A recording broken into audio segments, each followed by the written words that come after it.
day 17 of the Inktober challenge, and it's another beautiful day, so I'm thinking of going to a cafe today. Finally, I've been saying I want to go every single day, but I think today's the day.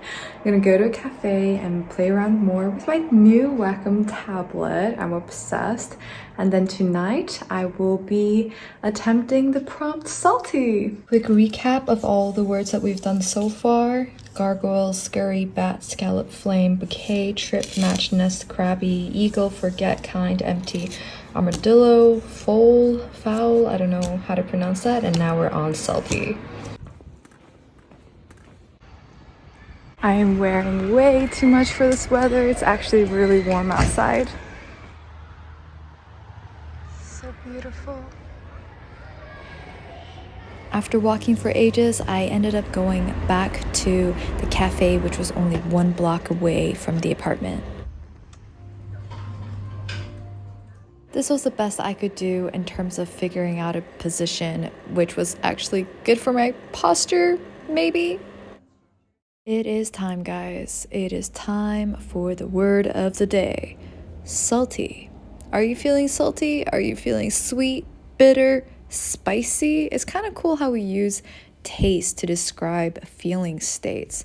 I guess that makes sense. Speaking of feelings, let's talk about feelings, guys. How are you feeling? How has 2022 been treating you? We're coming to an end, and it's been a hefty year, to say the least. So we're done with the outlines. It's not as fine-tuned because I didn't go in with a pencil like I was doing in the beginning of Inktober. But I'm just trying to save time, and this looks pretty salty. So yeah, I'm now gonna go in and shade her up. It has been quite weird ever since 2020. Time doesn't feel the same. It feels quite eerie, and nothing really feels the same.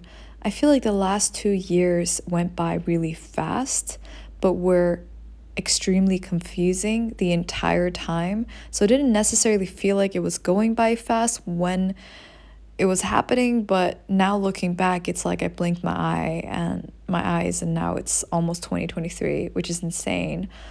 But I'm wondering, actually, please let me know in the comment section below if you've gone through some major changes as well.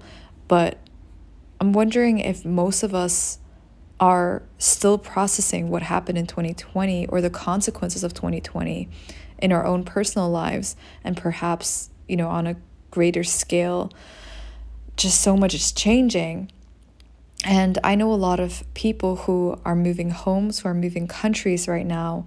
They've changed jobs, they've reevaluated what they really want to do with their lives, and there's just a lot of uncertainty going around and confusion, not necessarily in a negative sense. I feel like the underlying feeling it's more positive, if anything, but uncertainty always feels difficult, and that's just what I feel like a lot of people are going through right now.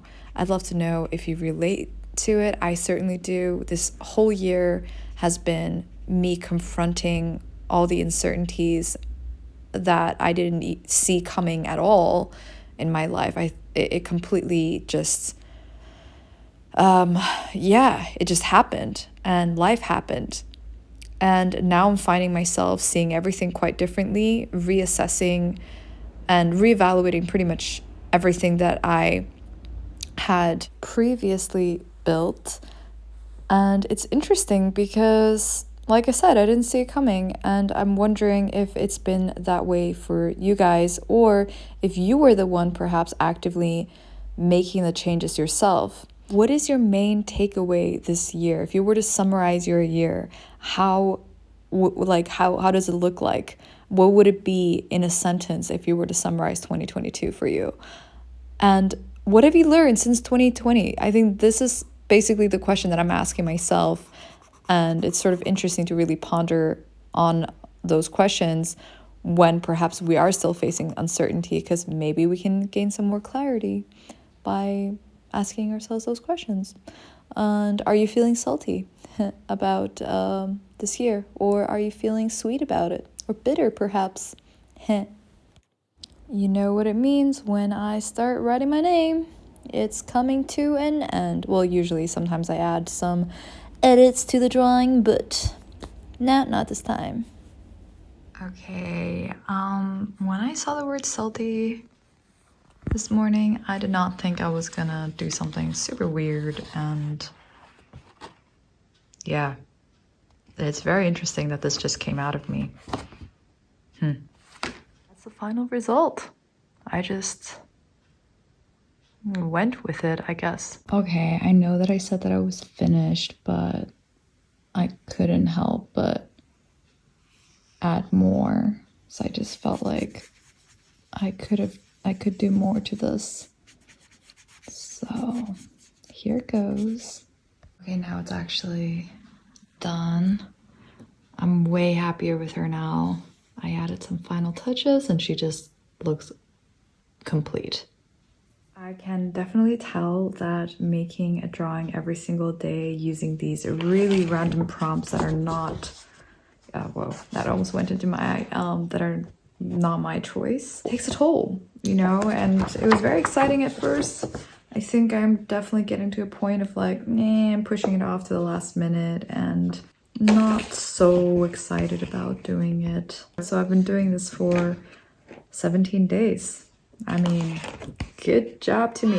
I'm proud of myself, but yeah, I would love to find a way to get myself excited again about the prompts and put a little bit more heart into it. Although I do feel like just authentically expressing and creating in every type of mood is part of the exercise and part of the practice as well. And I find that kind of interesting to also look through the pages in the end and see that evolution as well. So that's cool. That's cool.